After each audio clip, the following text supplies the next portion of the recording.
이번 영상에서는 간부열 선교사님이 쓴 한인 심중의 그리스도에서 17번째 에피소드에 나오는 서정한 목사님에 대해서 이야기하려고 합니다. 이 간부열 선교사님은 누구신가 하면 총신대학교라고 한국에 있는 이 대학교에 51년부터 53년까지 총장을 역임하셨던 선교사 분이십니다.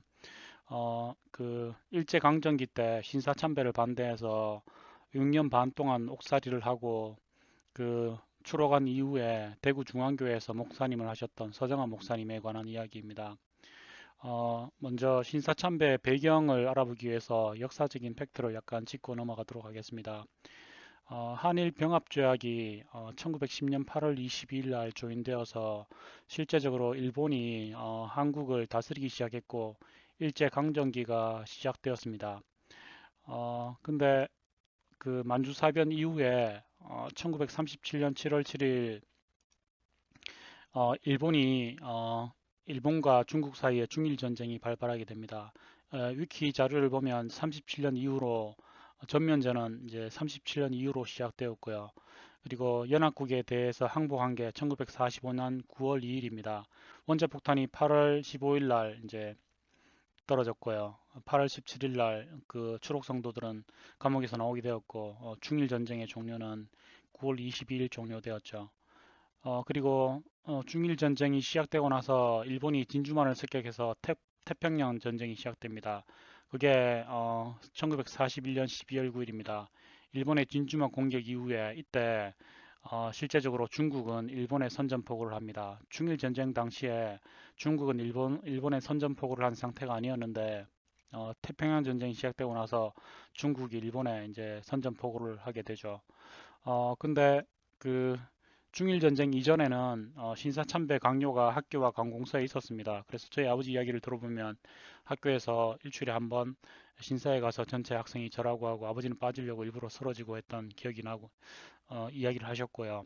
근데 이제 그 기독교계나 종교단체에 대해서는 신사참배 강요를 하지 않다가 1937년 중일 전쟁이 발발하면서 황국신민화 정책이라 그래서 좀 더 이렇게 강하게 일본 그 천황을 섬기도록 하면서 모든 기독교, 뭐 불교, 그 천주교에 대해서도 신사참배를 해야 된다라고 탄압하기 시작했습니다. 신사참배는 11조를 그 십계명을 어기는 것으로요. 우상숭배에 해당하는 거니까 일부 아주 극소수의 지각 있는 사람들은 신사참배를 하면 안 된다라고 그 반항해서 그래서 옥에서 돌아가시거나 주기철 목사님 같은 경우 옥에서 돌아가셨고요. 그리고 순교하는 사람들이 나오게 됐습니다. 신사참배는 어, 그 마을마다 혹은 뭐 경찰서에 그리고 교회에도 그 작은 신사를 둔 교회가 있었습니다. 왕래한 정책을 추진하면서 교회에 대해서도 탄압을 하기 시작했고요. 1937년 중일전쟁 무렵부터는 조선 총독부가 일본 학교를 폐교시키면서까지 신사참배 일부 학교를 폐교시키면서까지 신사참배 강행 의지를 보여서 실제적으로 숭실 학교 같은 경우는 폐교되기도 했습니다.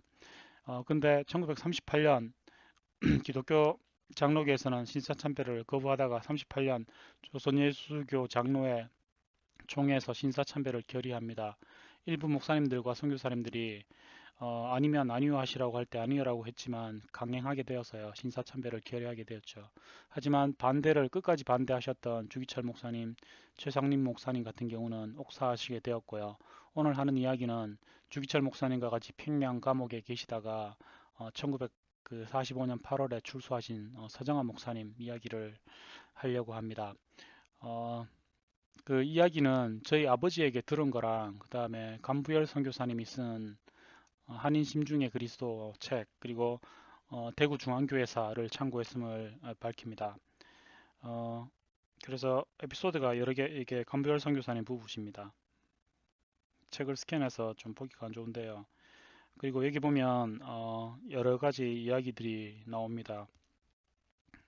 그 중에서 서정환 목사님 이야기는 책의 제일 마지막에 좀 이렇게 길게 걸쳐서 소개되고 있는데요.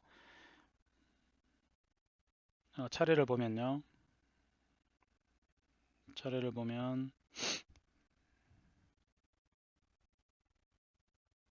네, 책이 좀 예, 보면 여기 보면 한인 심중의 그리스도 뭐 이렇게 쭉 나와 있고요. 여기 보면 6장의 사랑의 원자탄, 이분은 손영원 목사님 이야기 나오고요. 그 다음에 7장의 응답받은 기도는 주기철 목사님 이야기입니다. 주기철 목사님 이야기 나오고요. 그 다음에 17장의 사랑하신 주님, 여기가 서정환 목사님 이야기입니다. 그래서 서정환 목사님 이야기를 하려고 하는데 책 내용을 그대로 이렇게 읽으면서 하려고 합니다. 뭐 더 제가 아는 지식이 그것뿐이니까요. 서정환 목사님은 여기 추록 성도 사진입니다. 1945년 8월 17일 이분들은 사형 예정돼 있었습니다. 근데 원자탄이 히로시마와 나가사키에 떨어지면서요. 안희숙 이 예언한 대로 일본이 이제 불바다가 되면서 사형 집행일이었던 1945년 8월 17일 이분들이 출소하게 됩니다. 출소하고 나서 한 이틀인가 뭐 3일 정도 있다가 여기 주기철 목사님의 생가입니다. 주기철 목사님 사모님은 살아계신 때였고요. 거기 앞에서 끝까지 신사참배 거부하신 분들이 추로한 다음에 사진을 찍었습니다. 그래서 추록 성도라고 부르고요. 21분으로 알려져 있는데 실제로 사진에는 보면 모두 다 사진 찍지는 않았습니다. 그 중에서 제일 오른쪽에 키 좀 크신 이분이 서정환 목사님이신데 저의 할아버지입니다. 그래서 아버지께 들은 할아버지 이야기랑 그다음에 책에서 본 것을 두고 얘기하려고 하는데요. 아버지 집에 가족 사진이 있는데 이분이 서정환 목사님이시고요. 다음에 김신한 저희 할머니이시고요. 제가 중학교 2학년 때 돌아가셨습니다. 그리고 고모님들이십니다. 큰 고모, 둘째 고모, 작은 고모. 고모님들은 지금 세 분 다 생존해 계시고요. 다음에 이 자리에 아버지 사진이 있었는데 뭐 아버지가 사진 찍히는 거 싫어해서 그런지 이렇게 자르고 없습니다. 지금 현재 아버지 모습이신데 90을 넘기셨고요. 이게 서정환 목사님 이야기를 글로 지금 적으려고 하시는데 노안이 좀 나이가 많으셔서 지금 어려운 상태고요. 제 어머니시고입니다. 그래서 책의 내용을 소개하기 전에요. 아버지께 어떻게 서정환 목사님이 감옥에 갇히게 되었는지를 얘기 드리면 그게 신사참배를 거부해야 된다라는 설교를 서정환 그때는 전도사님이셨습니다. 전도사님이 하니까 신사참배를 하지 마라라는 설교만 하지 않으면 된다라고 이렇게 회유가 들어왔습니다. 그래서 아니다, 신사참배는 우상숭배를 하면 안 된다라고 끝까지 거부하시는 바람에 일본 경찰에 화요일 날 잡혀가시게 되었습니다. 근데 저희 할머니가 이제 할아버지가 잡혀가시니까 안절부절하시면서 기도하셨겠죠. 근데 잡혀간 지 하루 만에 그 다음날 일요일 날 잡혀가서 화요일 날 풀려났는지 월요일 풀렸는지 잘 모르겠습니다. 화요일 날 풀려나서 이제 집에 오니까 집에 돌아오시는 이 할아버지를 보고 할머니가 아버지 정원입니다. 되게 이렇게 노하셨다고 합니다. 아니 신사참배를 반대해서 잡혀갔으면 죽어서 나오든지 뭐 아니면 뭐 일본이 망해서 나오든지 해야지 어떻게 지금 살아서 나올 수가 있냐라고 이렇게 했다라고 합니다. 그래서 할아버지는 그 안에서 어떤 일이 있었는지 그때는 얘기하지 않으셨습니다. 뭐 고문이 있거나 회유가 있었겠죠. 그래서 힘들어서 신사참배 하겠다라고 이제 각서를 쓰든지 해서 나왔겠죠. 근데 할머니가 그렇게 말씀을 하시니까 너무 괴로워하셨습니다. 그래서 하루 종일 기도하시고요. 기도하시고 수요일 날 예배 때 교인들 앞에서 신사참배는 우상숭배임으로 하면 되지 않는다라고 해서 다시 제 발로 이제 평양경찰서에 찾아가서 수감되셨습니다. 제가 뭐 할머니 이야기나 할아버지 이야기 혹은 뭐 주기철 목사님의 전기 같은 걸 읽으면서 느낀 점은요. 이게 담대하게 나가는 것은요. 이게 뭐 아닙니다. 사람들이 그래 예수님을 위해서 목숨을 바쳐야지라고 해서 뭐 전혀 두려움이 없이 나가는 것들은 영화에서나 있을 법한 일이고요. 실제적으로는 무서워서 벌벌벌 떱니다. 주기철 목사님도 보면 이제 막 순사가 잡으러 오니까 이렇게 기둥을 잡고 벌벌벌 떨었다라고 하시고요. 저희 할아버지도 보시면 고문에 못 이겨서요. 참여하겠다라고 다시 나왔고요. 다시 끌려가면 고문 당할 걸 알지만 두려워서 죽을 걸 알지만 죽을 각오를 하시고 다시 들어가게 된 거죠. 그래서 복음이라는 것이 뭐 정말 담대하게 나간다. 그거는 여러분 생각하시면 안 되고요. 담대하게 나가지 않더라도 벌벌벌 떨더라도요. 무서워서 죽을 것 같더라도 그 진리를 끝까지 고수하고 그대로 실천하는 것.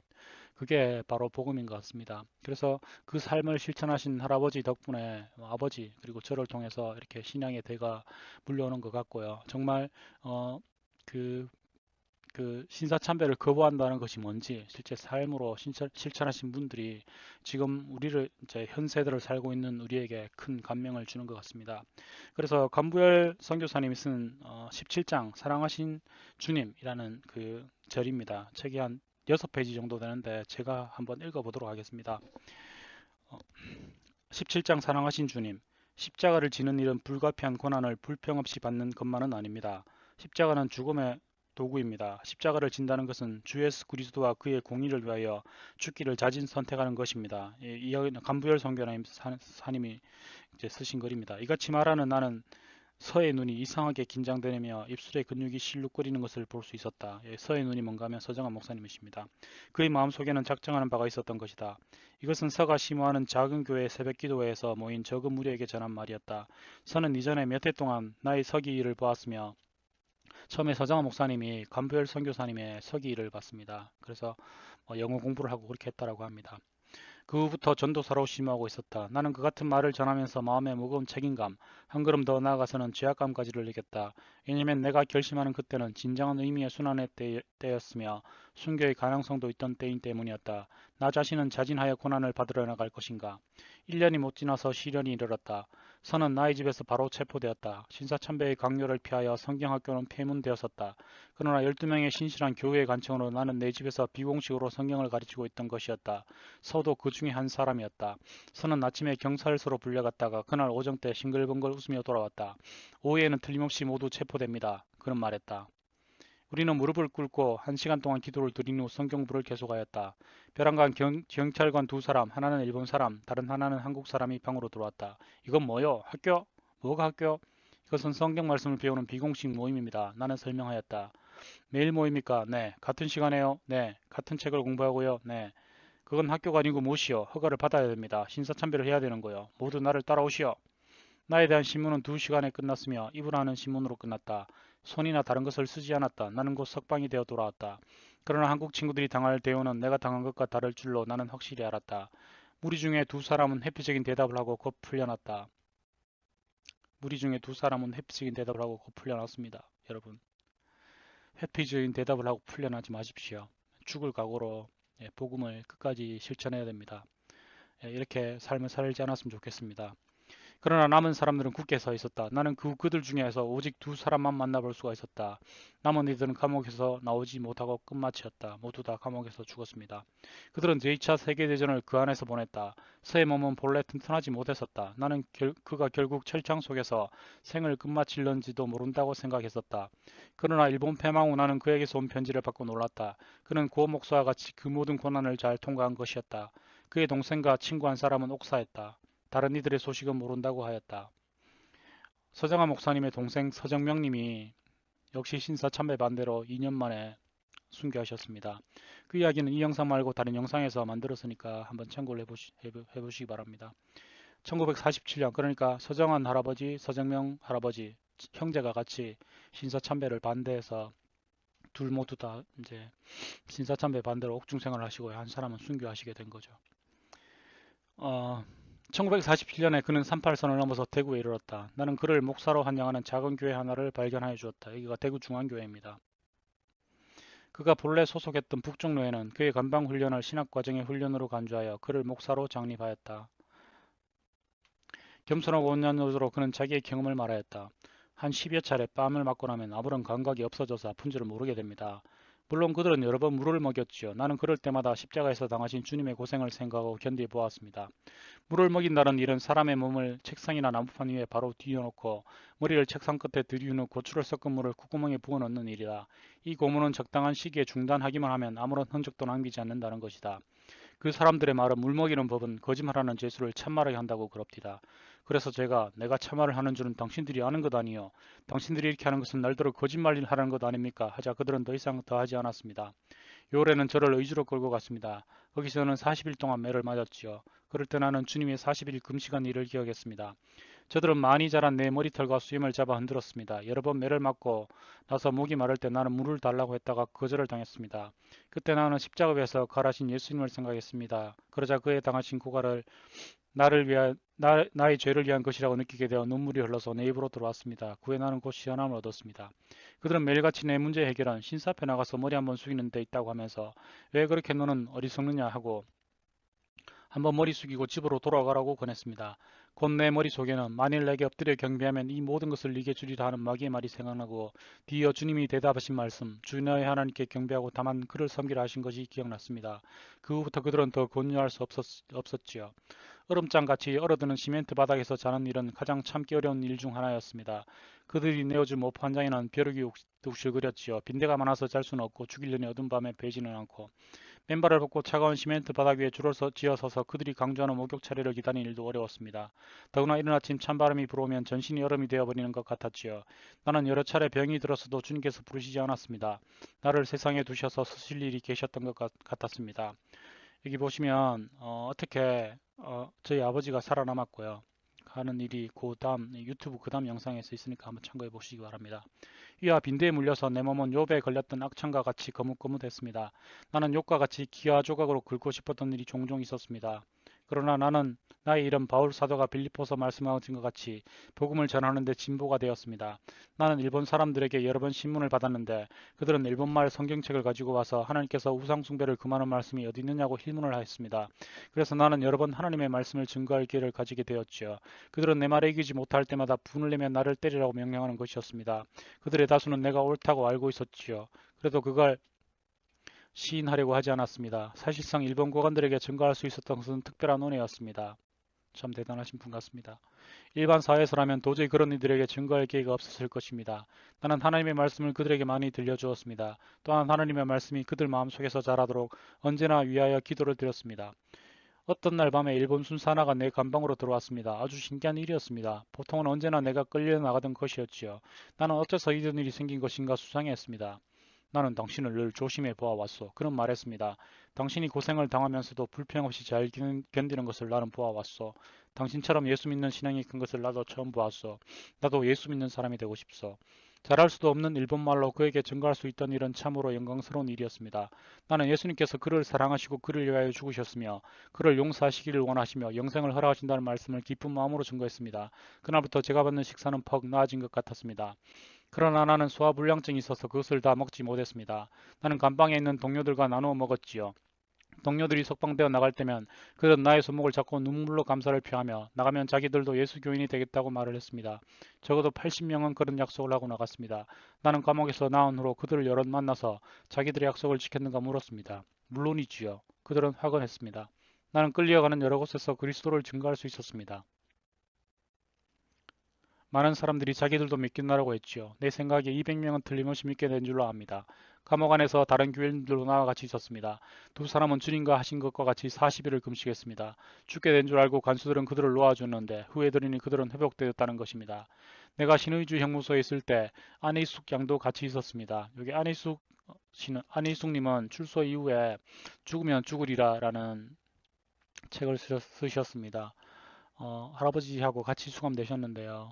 한번 죽으면 죽으리라 이 책 한번 읽어보시기 바랍니다. 그는 일본 의회에 나가서 우상을 섬기는 일본은 망한다는 서류 폭탄을 던진 부인입니다. 내가 석방된 후로 들으니 그 부인이 낙심이 되어 교회에 나가지 않는다게 나는 찾아가서 다시 교회로 나오라고 권면했습니다. 여러분 왜 낙심했는 것 같습니까? 하나님이 없는 것 같아서요? 아닙니다. 초록한 성도들에 대해서 교인들이 대하는 태도 때문에 낙심하게 되었던 것이죠. 여러분 바른 일을 하면요 칭찬하는 사람 없습니다.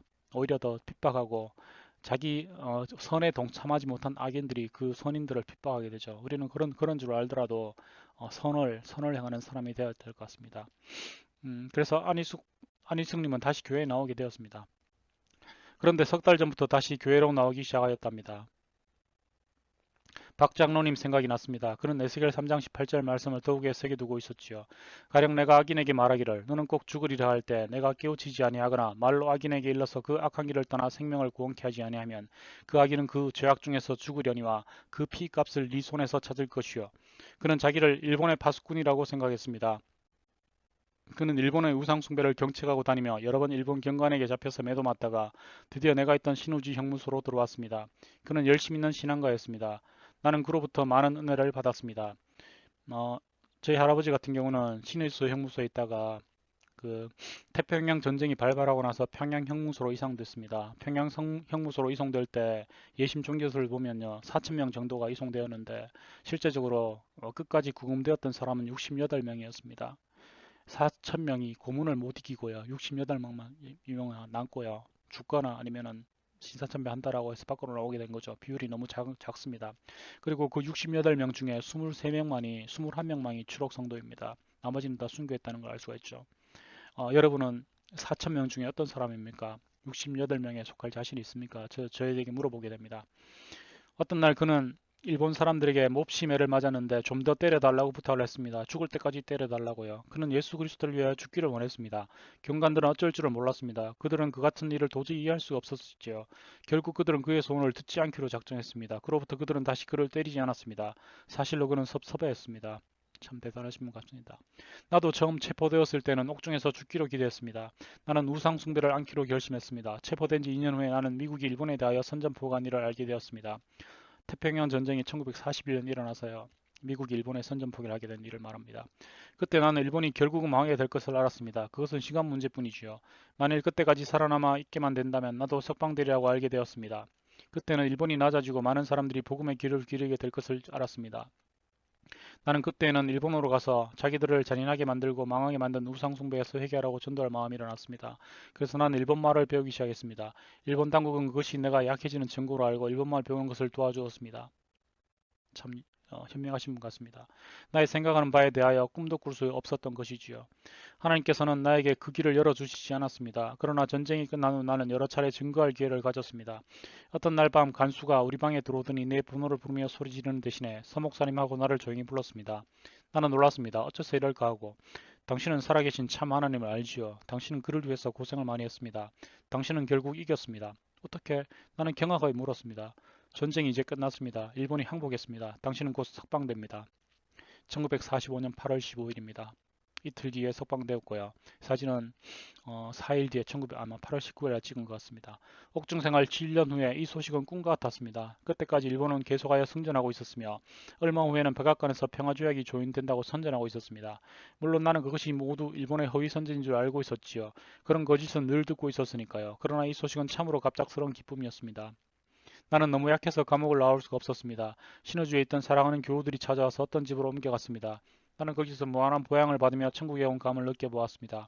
그러나 가고 싶었습니다. 관계로. 내가 체포되고 신문을 받고 할아버지가 체포되신 곳이 관계입니다. 일본 사람들에게 예수를 믿으라고 권하던 관계로 가기를 열망했습니다. 나는 그때 어떤 일본 경관들이 본국으로 돌아가기 전에 가고자 했던 때문입니다. 그때 있던 일본 경관들이. 나는 관계로 갔을 때 나는 일본 경관 200여 명이 아직 그곳에 있는 것을 발견했습니다. 그들은 모두 경찰서에 모여서 귀국 수속을 기다리고 있던 것입니다.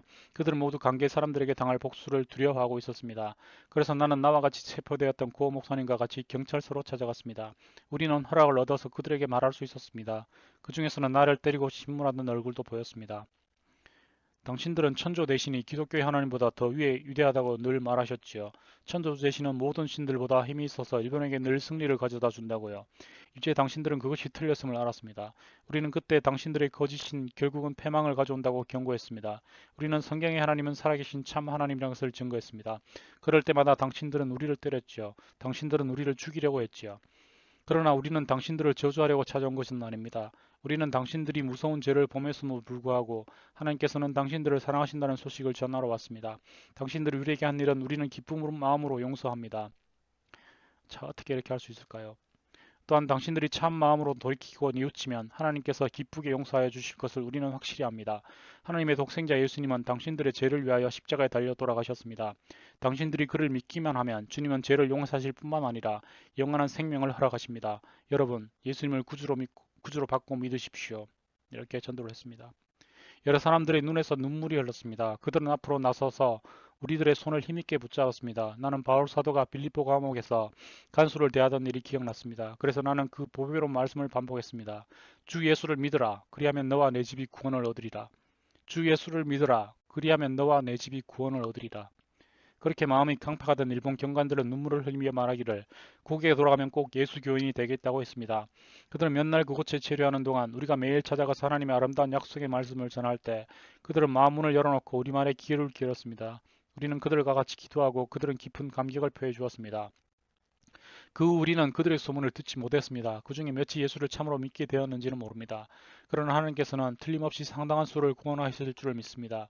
우리는 순환이 헛된 것이 아니었으리라고 나는 믿습니다. 긴 이야기를 듣던 나는 서 목사님하고 물었습니다. 당신은 무엇 때문에 그 고통을 감수한 것입니까? 간부엘 선교사님이 서장한 목사님한테 물은 거죠. 서는 나를 의아한 눈으로 보더니 무엇 때문에 하며 내 질문을 반복했습니다. 주 예수님을 위한 것이지요. 그건 압니다. 그러나 주님을 위해서 그 고생을 모두 당할 결심이 어째서 생겼습니까? 나는 완고하게 물었습니다. 내 질문을 듣자 그의 얼굴이 빛났습니다. 어째서요? 주님께서는 나를 위하여 고생하시고 죽으셔서 나에게 영생을 주신 것입니다. 이 주님을 위하여 고생하고 싶은 결심이 어째서 안 나겠습니까? 나는 내가 주님을 사랑한다는 증거를 보일 수 있었던 은혜를 크게 감사합니다. 나는 내 고생이 아직 부족하다고 부끄러워합니다. 주님을 위해서라면 나는 죽어도 좋았을 것입니다. 그의 얼굴은 더욱 빛났다. 목사님, 무주에서 새벽 기도에 인도하시던 일이 기억나지 않으십니까? 그날 나는 내 십자가를 지기로 작정했습니다. 생각 안 납니까? 목사님이 십자가를 진다는 일은 고생을 당하고 죽는 일이라고 한 것을 나는 그리스도와 같이 십자가를 졌습니다. 나는 이제 살아났으나 내가 산 것은 아니요 내 안에 그리스도께서 사신 것입니다. 지금 살아있는 내 생명은 나를 사랑하셔서 나를 위하여 자기 몸을 주신 하나님의 아들을 믿음으로 얻은 것입니다. 그 때문입니다. 그가 나를 먼저 사랑하신 때문입니다. 서 목사는 자기 자신을 주님에게 바쳤다. 비록 그는 추로 후 7년을 더 살면서 대구 중앙교회와 여러 교회를 섬기고 부흥 집회도 많이 인도하였으나 그의 옥중 생활에서 얻은 신약함에서 완전히 회복되지 못하였다. 1952년 여름 수혈하다가 그는 갑자기 위로부터의 부르심을 받았다. 나는 확실히 못자국을 가지신 주님의 손에 순교자의 면류관이 그를 기다리고 있음을 믿는다. 네, 이렇게 뒤에 이렇게 정리가 됐습니다. 이렇게 자료에 제가 올려놓을 테니까 여러분 다른 사람 이야기도 한번 읽어보도록 하시고요. 제가 할아버지 이야기를 들으면서 느낀 점은요. 복음이란 무서워서 부들부들 떨면서도 죽을 줄 알면서도 행동하는 것이다. 앞으로 나가는 것이다. 담대하게 나가고 무섭지 않고 전혀 무서워하지 않는 것이 아니라 예수님께서 겟세마네에서 하셨던 기도처럼요. 무서워서 부들부들 떨면서도 끝까지 진리를 고수하고 죽을 상황에서 죽음을 선택하는 그런 신앙들, 그런 믿음의 선배들의 신앙을 지금 현세를 살고 있는 우리가 그들의 신앙을 본받았으면 좋겠습니다. 그렇게 하라고 이런데 고종기자 고종된 의사에서 성원 치고 막 뭔가 발로 같은 거막 쿡쿡 찌르는 거 그거 얼마나 그거는 굉장히 아프다게 그거는 그거 이렇게 근데 그 찌르기만 하면 저 오는데 밤새도 신문하는 거라 저 뭔가 교대로 또 한밤에 나와서 한 또 뭔가 3시간쯤 신문하고 잠만 자니까 졸리고 하는가 저 졸리면은 또 뭔가 또 이거 또 발로 이거 또 찌르면은 이거 또 잠이 또 부터 깨면 또 이렇게 신문하고 또 신문하다 지치면은 말이야 들어갔다 땀남이 나고 그걸 그렇게 하는 거 하나님 일주쯤에서 그러니까 정말 그때 각서 썼다고. 할아버지는 안 쓰고 할아버지만 썼어요? 또 전아버지는 뭐냐 더 달라고 하고. 다르고. 근데 그러니까 거기는 뭐 같다고.